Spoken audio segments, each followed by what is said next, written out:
سورہ اخلاص مکی ہے اور 4 آیتیں. حدیث میں ہے سورہ اخلاص ثلث قرآن ہے. بنیادی عقیدے 3 ہیں: توحید، رسالت، آخرت. توحید مکمل اس صورت کے اندر بیان ہوئی ہے. ترمذی اور بخاری میں ہے کہ جب حضرت نے بیان فرمایا کہ ہر صورت جو یاد ہو وہ پڑھی جائے، تو ایک شخص کی اطلاع ملی کہ وہ ہر رکعت میں سورۃ اخلاص ضرور پڑھتا اور صورت کے علاوہ. تو شکایت کی گئی، آپ نے پوچھا ایسا کیوں کرتے ہیں؟ اس نے کہا اس میں اللہ کی توحید ہے، ففیہ صفۃ الرحمن. میری خواہش ہے کہ میری نماز میں یہ ہو. آپ پہلے ناراض تھے، لیکن یہ بات سن کے فرمایا حبک ایہا یدخلک الجنہ. اس طرح کی محبت آپ کو جنت پہنچا دے گی. اس سے پتہ چلا کہ کسی خاص وجہ سے کوئی سورت مقرر پڑھنا ایک عالم، قاری اور پڑھنے والے کا حق ہے.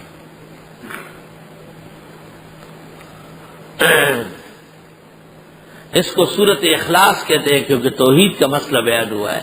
نزول میں 22 ہے، ترتیب میں 112 ہے. قل هو اللہ احد. آپ فرمائیے وہ اللہ ایک ہے، ذات میں بھی، صفات میں بھی، اختیارات میں بھی. آپ فرمائیے وہ اللہ ایک ہے، اس کے علاوہ نہ کوئی اس کے علم میں شریک، نہ عبادت میں شریک، نہ بلاوے میں شریک، نہ تصرف میں شریک. اللہ الصمد.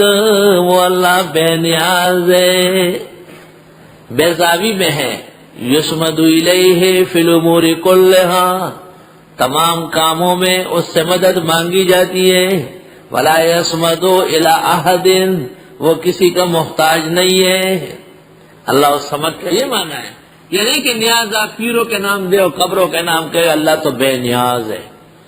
تو حدیث میں جو ہے کہ زکوٰۃ پہلے خدا کے ہاتھ میں جاتی ہے، تو خدا فقیر ہے کیا؟ قبولیت اللہ کے ہاں ہے، نام خدا کا ہے، بھلے صدقہ کسی کے نام بھی جائے گا. آپ فرمائیے وہ اللہ ایک ہے، اللہ الصمد. وہ اللہ کسی کا محتاج نہیں، بے نیاز کا یہ معنی. لم یلد. کوئی اس سے پیدا نہیں ہے، ولم یولد. اور نہ وہ کسی سے پیدا ہے. اللہ. یہ عقیدے تھے مشرکین کے کہ فرشتے خدا کی بیٹی آئے، اور یہود کہتے تھے عزیر پیغمبر خدا کا بیٹا ہے. مسیحی کہتے تھے عیسیٰ علیہ السلام معاذ اللہ اللہ کا بیٹا ہے. ہمارے زمانے کے بدعتی کہتے ہیں محمد نور من نور اللہ. یہ بھی اسی کے پرتو ہے، اسی ڈب پہ چل پڑے. صرف رنگ علیحدہ ہے، کام وہی ہے. اللہ فرماتے ہیں لم یلد ولم یولد. نہ اس سے کوئی پیدا ہے اور نہ وہ کسی سے پیدا ہے. ولم یکن لہ کفوا احد.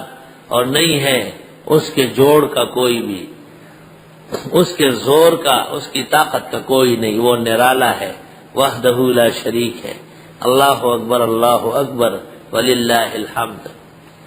بعض حفاظ تراویح میں 3 دفعہ سورۃ اخلاص پڑھتے ہیں، یہ غلط طریقہ ہے. جماعت کی نماز میں سورت بلا وجہ مقرر کرنا باعث کراہیت اور سجدہ سہو لازم ہونے کا اندیشہ ہے. نوافل میں بے شک پڑھ سکتے ہیں اس طرح، لیکن سنت مؤکدہ جب بالجماعت ہو تو وہ اقرب الی المکتوبہ ہے. جو لوگ قرآن مجید نہ پڑھے ہوئے ہیں ان کے لیے بشارت ہے کہ وہ رات کو سونے سے پہلے 3 دفعہ سورۃ اخلاص پڑھ لے، اللہ ایک قرآن کا ثواب دے گا.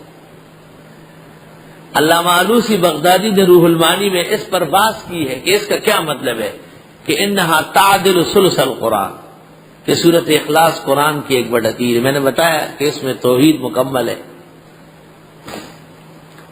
تو انہوں نے ایک مثال دی ہے اور کہا ہے کہ دیکھو، ایک عمل کر کے ثواب کمانا ہے جیسے قرآن پڑھنا، اور ایک کسی وجہ سے ثواب کمانا ہے. جیسے ایک شخص حج اور عمرہ کر کے آتا ہے، دوسرا اشراق کی 2 رکعت پڑھتا ہے، تو اشراق کی 2 رکعت پر بھی ترمذی شریف میں ہے کہ اس کو ایک حج اور عمرے کا ثواب ملتا ہے. یعنی کہ اشراق کی 2 رکعت پڑھ کے پھر مسجد سے پانی گھر لے جاؤ اور کہو کہ میں عمرہ اور حج کر کے آیا ہوں، زمزم پیو.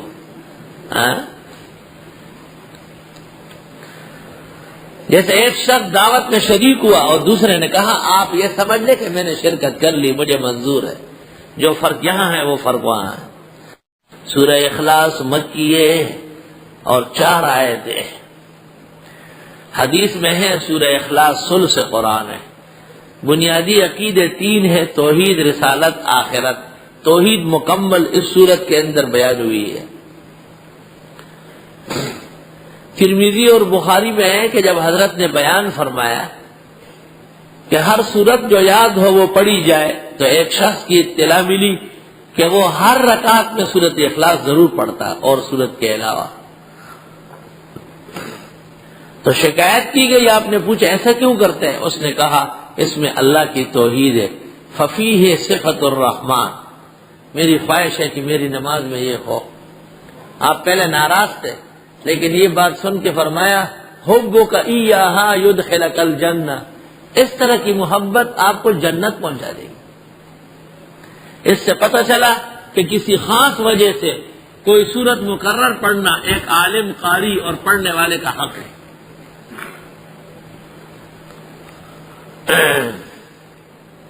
اس کو سورت اخلاص کہتے ہیں کیونکہ توحید کا مسئلہ بیان ہوا ہے۔ نزول میں 22 ہے، ترتیب میں 112 ہے۔ قل هو اللہ احد، آپ فرمائیے وہ اللہ ایک ہے، ذات میں بھی، صفات میں بھی، اختیارات میں بھی۔ آپ فرمائیے وہ اللہ ایک ہے، اس کے علاوہ نہ کوئی اس کے علم میں شریک، نہ عبادت میں شریک، نہ بلاوے میں شریک، نہ تصرف میں شریک۔ اللہ الصمد، وہ اللہ بے نیاز ہے، بے زاوی میں ہے۔ یسمد الیہ فی الامور کلہا، تمام کاموں میں اس سے مدد مانگی جاتی ہے۔ ولا یسمد الی احد، وہ کسی کا محتاج نہیں ہے۔ اللہ الصمد کا یہ معنی ہے، یہ نہیں کہ نیاز آپ پیروں کے نام دے اور قبروں کے نام کہے، اللہ تو بے نیاز ہے۔ تو حدیث میں جو ہے کہ زکوٰۃ پہلے خدا کے ہاتھ میں جاتی ہے، تو خدا فقیر ہے کیا؟ قبولیت اللہ کے ہاں ہے، نام خدا کا ہے، بھلے صدقہ کسی کے نام بھی جائے گا۔ آپ فرمائیے وہ اللہ ایک ہے، اللہ الصمد، وہ اللہ کسی کا محتاج نہیں، بے نیاز کا یہ معنی۔ لم یلد، کوئی اس سے پیدا نہیں ہے، ولم یولد، اور نہ وہ کسی سے پیدا ہے۔ اللہ، یہ عقیدے تھے مشرکین کے کہ فرشتے خدا کی بیٹی آئے، اور یہود کہتے تھے عزیر پیغمبر خدا کا بیٹا ہے، مسیحی کہتے تھے عیسیٰ علیہ السلام معاذ اللہ اللہ کا بیٹا ہے۔ ہمارے زمانے کے بدعتی کہتے ہیں محمد نور من نور اللہ، یہ بھی اسی کے پرتو ہے، اسی ڈھب پہ چل پڑے ہیں، صرف رنگ علیحدہ ہے، کام وہی ہے۔ اللہ فرماتے ہیں لم یلد ولم یولد، نہ اس سے کوئی پیدا ہے اور نہ وہ کسی سے پیدا ہے۔ ولم یکن لہ کفوا احد، اور نہیں ہے اس کے جوڑ کا کوئی بھی، اس کے زور کا، اس کی طاقت کا کوئی نہیں، وہ نرالا ہے، وحدہ لا شریک ہے۔ اللہ اکبر، اللہ اکبر، وللہ الحمد۔ بعض حفاظ تراویح میں 3 دفعہ سورۃ اخلاص پڑھتے ہیں، یہ غلط طریقہ ہے۔ جماعت کی نماز میں سورت بلا وجہ مقرر کرنا باعث کراہیت اور سجدہ سہو لازم ہونے کا اندیشہ ہے۔ نوافل میں بے شک پڑھ سکتے ہیں اس طرح، لیکن سنت مؤکدہ جب بالجماعت ہو تو وہ اقرب الی المکتوبہ ہے۔ جو لوگ قرآن مجید نہ پڑھے ہوئے ہیں ان کے لیے بشارت ہے کہ وہ رات کو سونے سے پہلے 3 دفعہ سورۃ اخلاص پڑھ لے، اللہ ایک قرآن کا ثواب دے گا۔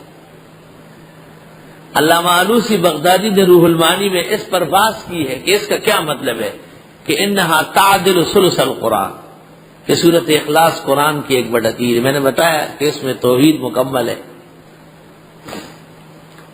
تو انہوں نے ایک مثال دی ہے اور کہا ہے کہ دیکھو، ایک عمل کر کے ثواب کمانا ہے جیسے قرآن پڑھنا، اور ایک کسی وجہ سے ثواب کمانا ہے۔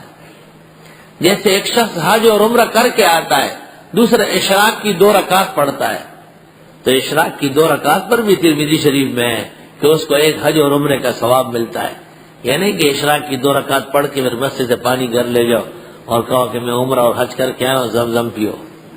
ہاں؟ جیسے ایک شخص دعوت میں شریک ہوا اور دوسرے نے کہا آپ یہ سمجھ لیں کہ میں نے شرکت کر لی، مجھے منظور ہے. جو فرق یہاں ہے وہ فرق وہاں ہے.